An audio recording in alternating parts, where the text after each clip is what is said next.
Hi friends, welcome to our channel. So అందరూ చూస్తున్నట్టే న్యూసే ఇది. ముఖ్యమంత్రి రేవంత్ రెడ్డి గారి దగ్గరికి సినీ ప్రముఖులు అందరూ వెళ్ళడం జరిగింది.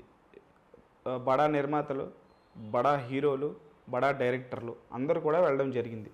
నాగార్జున గారు, వెంకటేష్ గారు, త్రివిక్రమ్ గారు, దిల్ రాజు గారు, అల్లు అరవింద్ గారు, Kiran Abbavaram, baby producer baby director Sai Rajesh, ఇంకా పెద్ద లేదు చిన్న లేదు అందరూ కలిసి చాలామంది దాకా వెళ్ళి కలవడం జరిగింది.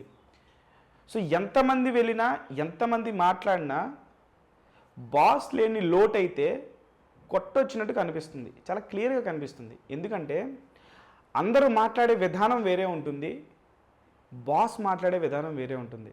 గతంలో కూడా మనం చూసాం.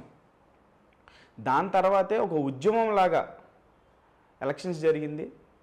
దాని తర్వాత రిజల్ట్ మనందరం చూసాం, కూటమి వచ్చింది.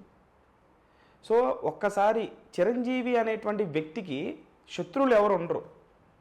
మిగతా ఎవరికైనా సరే శత్రువులు ఉంటారేమో కానీ తెలుగు ఫిలిం ఇండస్ట్రీలో యాక్టర్లకు కానీ పొలిటీషియన్కి కానీ ఒక్క చిరంజీవి గారికి మాత్రం శత్రువులు అనేది ఉండరు. ఆయన లిస్టులో, ఆయన గుండెల్లో కూడా శత్రువు అనే మాటను కూడా ఆయన అసలు గుర్తు చేసుకోరు, గుండెల్లో కూడా పెట్టుకోరు. ఆయన అటువంటి మనిషి, అజాత శత్రువు చిరంజీవి గారు.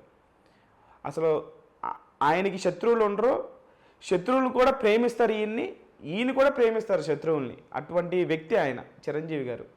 కానీ అటువంటి చిరంజీవి గారు లేకపోవడం అనేది నిజంగా ఎక్కడో ఒక తీరని లోటు.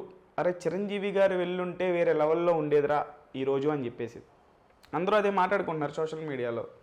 అందరూ వెళ్ళారు, అందరూ మంచిగానే మాట్లాడతారు.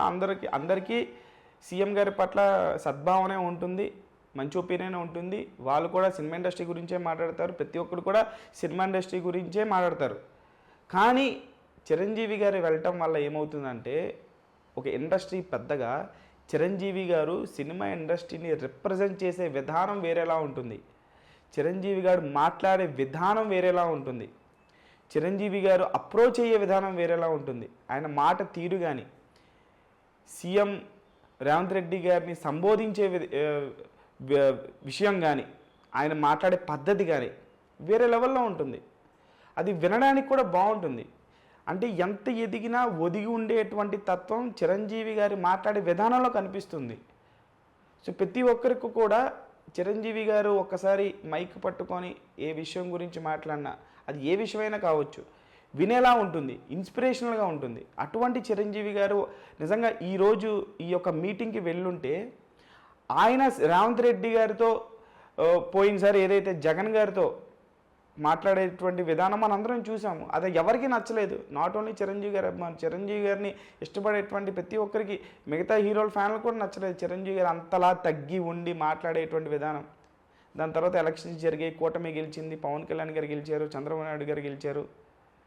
సో సిచ్యువేషన్ అలా ఉంది. అంటే ఒక చిరంజీవి లాంటి స్థాయి వ్యక్తిని కూడా తగ్గించేటువంటి ఎవరైనా సరే, అది ఏ సీఎం అయినా సరే ఉంటే కనుక ప్రజలు ఏ రకంగా వ్యవహరిస్తారో ఓట్ల పరంగా మనం ఆంధ్రాలో జరిగినటువంటి ఎలక్షన్స్ చూసాం.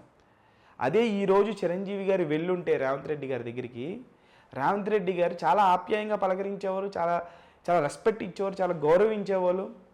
ఈరోజు నిజంగా ఏదైతే ఇబ్బందులు ఎదుర్కొంటున్నారో, గతంలో మన ఆంధ్రాలో ఎదుర్కొన్నటువంటి ఇబ్బంది ఇక్కడ ఈరోజు కనిపిస్తూ ఉంది మనకి.